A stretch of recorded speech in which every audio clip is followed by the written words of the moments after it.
Mais uma vez estamos juntos para o nosso estudo em grupo das obras de André Luiz e Chico Xavier. Os Mensageiros, no seu capítulo 50. A desencarnação de Fernando. Quando Aniceto retirou a destra da minha fronte, perdi a possibilidade de prosseguir nas observações do infinitesimal. Minha visão abrangia minúcias muito importantes ao interesse comum. Entretanto, estava longe daquele poder de apreensão que me transmitia o mentor amigo ao contato do seu elevado potencial magnético. Centralizando minhas energias visuais, analisava ainda o sistema ósseo, o sangue, os tecidos, os humores, mas aquelas batalhas microscópicas haviam desaparecido como por encanto. De qualquer modo, porém, minha surpresa era enorme, porque agora identificava em mim mesmo a potencialidade do raio-x. Aniceto, depois de proporcionar a Vicente o mesmo estudo, movimentava providências novas. No aposento, conservava-se determinado número de parentes aflitos. Um médico encarnado examinava o moribundo com atenção. Foi aí que as duas entidades que se mantinham no quarto e que apenas nos haviam dispensado a usual saudação, se aproximaram do nosso instrutor, solicitando-lhe uma cooperação mais enérgica. Por favor, nobre amigo, disse a irmã que havia sido genitora do moribundo, ajude-nos a retirar meu pobre filho do corpo esgotado. Há muitas horas estamos à espera de alguém que nos possa auxiliar nesse trânsito. Tenho-nos procurado confortá-lo, mas em vão.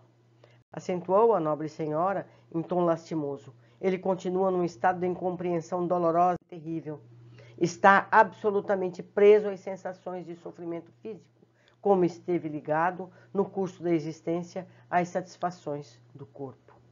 Aniceto concordou, acrescentando: notam-se, de fato, grandes lacunas na expressão mental do moribundo.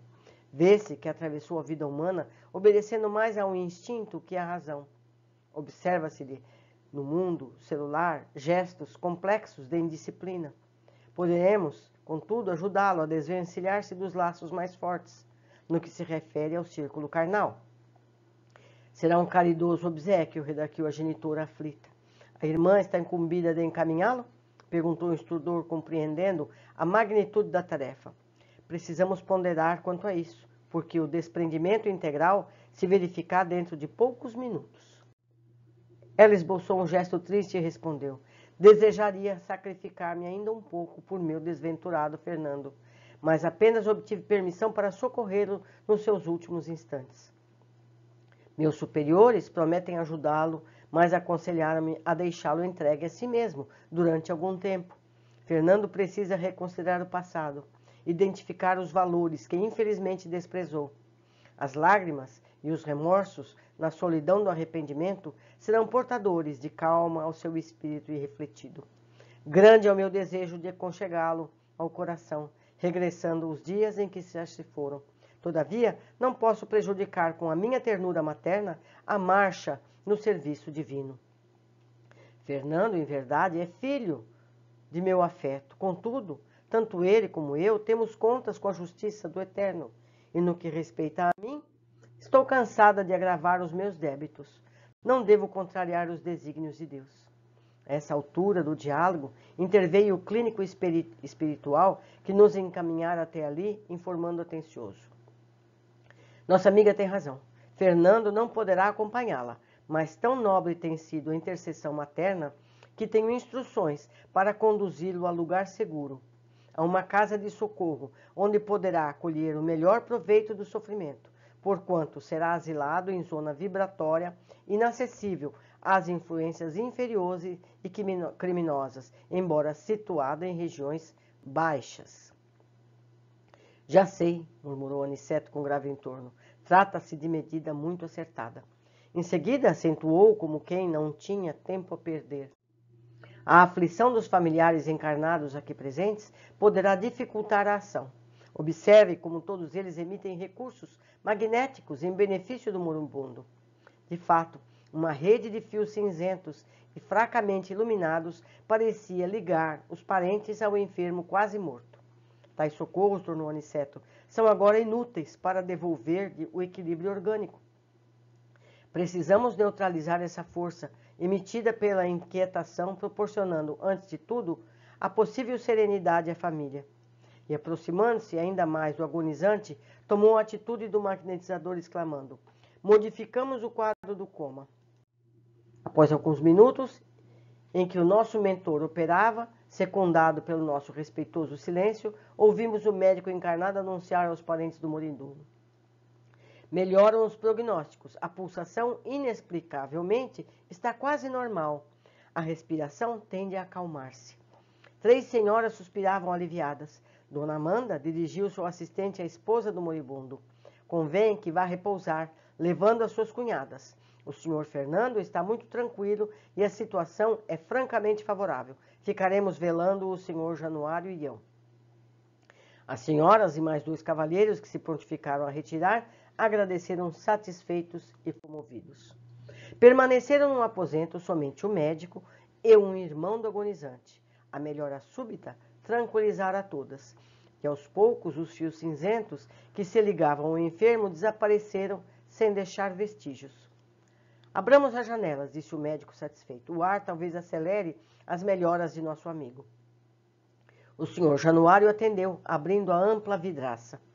Fundamente espantado, reparei que 3 rostos horríveis, pela expressão diabólica, surgiram de repente no peitoril e interrogaram em voz alta: como é, Fernando? Vem ou não vem? Ninguém respondeu. Notei, porém, que Aniceto lhes dirigiu significativo olhar, compelindo-os não só com essa medida a desaparecer. Meia hora passou, dentro do qual o médico e o senhor Januário, quase despreocupados do agonizante pelas melhoras havidas, ensentaram uma conversação animada relativamente a problemas do mundo. Aproveitou Aniceto a serenidade do ambiente e começou a retirar o corpo espiritual de Fernando, desligando-o dos despojos, reparando eu que iniciara a operação pelos calcanhares, terminando na cabeça, a qual, por fim, parecia estar preso o moribundo por extenso cordão, tal como se dá com os nascimentos terrenos. Aniceto cortou-o com esforço.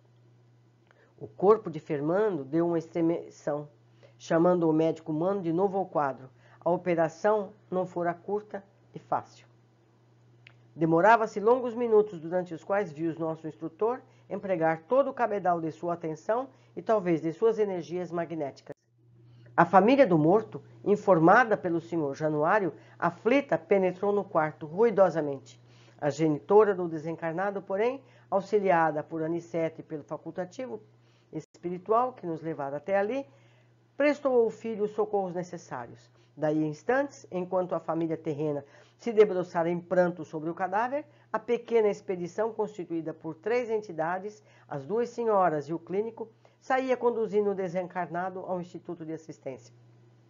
Reparando eu, contudo, que não saíam utilizando a volitação, mas caminhando como simples mortais. Sentia-me fortemente impressionado. Intrigava-me, sobretudo, o aparecimento daqueles rostos satânicos quando se abria a janela. Por que semelhante menosprezo a um agonizante? Retirando-nos da residência, o instrutor me fitou atento e, antes que formulasse qualquer pergunta, esclareceu: não se preocupe tanto, André, com os vagabundos que esperavam nosso irmão infeliz. Só não penetraram na câmara de dor porque a nobre presença maternal impedia tal assédio. E depois de calar-se por momentos, acrescentou: cada criatura na vida cultiva as afeições que prefere. Fernando estimulava os companheiros desregrados. Não é, pois, estranhável que tenha vindo esperá-lo na estação de volta à existência real. Paulo de Tarso, no capítulo 12 da Epístola aos Hebreus, afirma que o homem está cercado de uma grande nuvem de testemunhas. Ora, essa informação foi endereçada ao espírito humano há quase 20 séculos. Cada um, pois, tem o séquito invisível a que se devota na terra.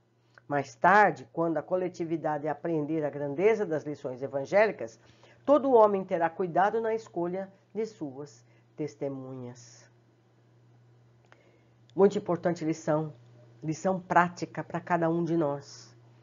Nós precisamos aprender a viver para podermos saber viver, morrer, não é verdade?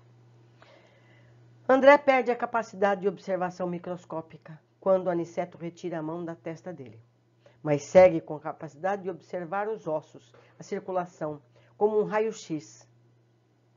Sabemos que há capacidades mediúnicas dessa natureza, pessoas encarnadas que podem observar o interior dos corpos como se fosse um raio-x.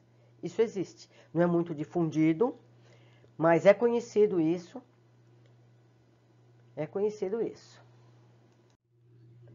A mãe do paciente pede ajuda a Aniceto para o despreendimento do filho. Explica que ele está preso às sensações de dor, pois sempre esteve dedicado às sensações do corpo. Deduzimos prazeres físicos, alimentação, fumo, bebida e outros sempre relacionados aos sentidos físicos. Entendemos que precisamos de um pouco mais dedicados às atividades do espírito, ter alegrias relacionadas à mente, ao amor e à fraternidade. E a gente vê também como é importante os minutos que se está no corpo físico antes da morte. Não deve ser apressado esse momento, porque esse espírito em desencarne tem tempo de reajustar-se. Aniceto, percebendo todo o quadro, questiona se a nobre senhora estaria encarregada de receber o filho, ao que ela explica que não, apenas poderia acompanhar o processo. E completa: não posso prejudicar com a minha ternura materna a marcha do serviço divino. Esse ensinamento é precioso. Todos temos a tendência de evitar o sofrimento das pessoas que amamos, nos esquecendo que a maioria das vezes o que chamamos de sofrimento são na realidade ensinamentos, oportunidades de aprimoramento do espírito para que possa chegar a uma felicidade verdadeira e merecida. É como se os pais impedissem que os filhos fossem à escola para não sofrer as reprimendas, não sofrer os reajustes necessários para a educação formal, não é verdade? Mantém o filho ignorante e tem ele queridinho. Não pode. O clínico responsável pela tarefa de desprendimento concorda que a mãe não poderá acompanhar o filho, mas, por conta do desvelo dela, o filho será protegido das aflições imediatas e será levado a um abrigo. Não estará livre das dores que terá que viver, mas estará protegido de forças criminosas que sofreria se deixado por conta própria. Observamos que sempre podemos ajudar a quem amamos, mas sem interferir diretamente no que está programado para a evolução destes. Então, queremos todos ter alguém que nos ame, não é verdade? Mais uma vez nos é indicado como as pessoas ao redor das pessoas prestes a desencarnar dificultam muito o processo. Ensinamento precioso, meus amigos. Portanto, sempre que tenhamos a oportunidade, deixemos que os programas desencarnatórios evoluam normalmente.